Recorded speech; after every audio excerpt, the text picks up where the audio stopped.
Je ne sais pas si c'est ton cas, mais durant cette période de confinement, j'ai pu voir quelques bons documentaires. Et un de ceux qui m'a le plus plu, c'est un documentaire sur la libération de la France durant la Deuxième Guerre mondiale, et plus spécifiquement, la libération de la ville de Gap, qui est une histoire assez singulière.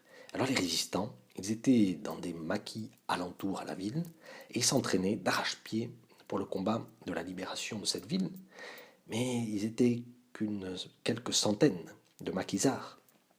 Et est-ce qu'ils allaient faire long feu devant une garnison ennemie de plus de 750 militaires qui tenaient la ville de manière parfaite? Alors les résistants, ils décident, malgré cette infériorité numérique, à mettre toutes leurs chances de leur côté, en isolant la ville par la destruction des ponts, des points d'accès, des routes, et petit à petit, ils ont organisé un véritable siège en attendant peut-être du renfort. Les résistants s'entraînent encore et encore, prêts au combat, prêts à la mort. Eh bien, la vie spirituelle est un combat, tu le sais. C'est Saint Paul qui nous le dit et redit. Jésus aussi en parle comme d'un combat. Et Saint Paul nous dit qu'il faut revêtir l'équipement de combat donné par Dieu, c'est-à-dire une armure, une véritable armure, pour mener cette guerre, non pas à un ennemi voisin, mais au diable et à notre orgueil, à notre vanité, à notre manque d'amour. La bonne nouvelle est que dans cette lutte, Jésus est à nos côtés. Il nous dit ce que disait Dieu au roi David. J'ai été avec toi partout où tu es allé. J'ai abattu devant toi tous tes ennemis. Je t'ai fait un nom aussi grand que celui des plus grands de la terre. Jésus veut que nous gagnions. Il nous dit ceci. Je suis partout avec toi. Où que tu ailles, je serai là. Je me battrai avec toi pour terrasser l'ennemi de cet orgueil, pour terrasser le diable.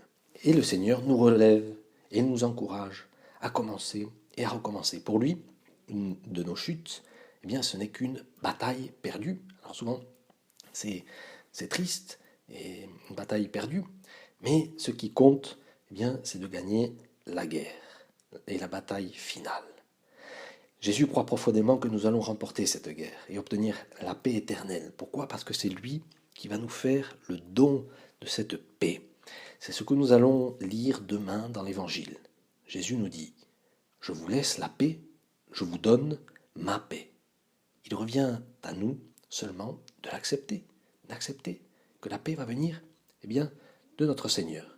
Et le Seigneur nous dit que avec cette paix, eh bien, vient toujours la joie. Écoute ce que dit maintenant Jésus, après nous avoir parlé de la paix. Si vous m'aimiez, vous seriez dans la joie. C'est ce que nous appelons le gaudium cum pace. Deux mots latins pour dire cela, la joie et la paix. Gaudium cum pace. Deux mots qui ressortent souvent dans la liturgie pour nous encourager à vivre cette lutte, ce combat.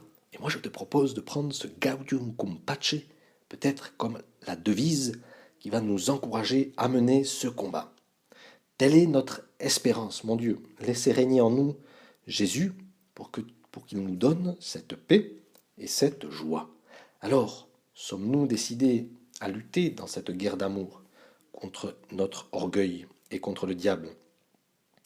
Alors, la victoire est assurée. Ça, c'est peut-être ce qui peut te motiver à vivre cette lutte. Car Jésus nous assiste de ses boucliers et de ses armes les plus efficaces. Et tu sais quelles sont ces armes? Ce sont les sacrements. Ce sont de grandes preuves d'amour que le Seigneur nous donne pour nous aider à vivre ce combat, pour nous aider à accepter la paix du Seigneur qui nous est donnée.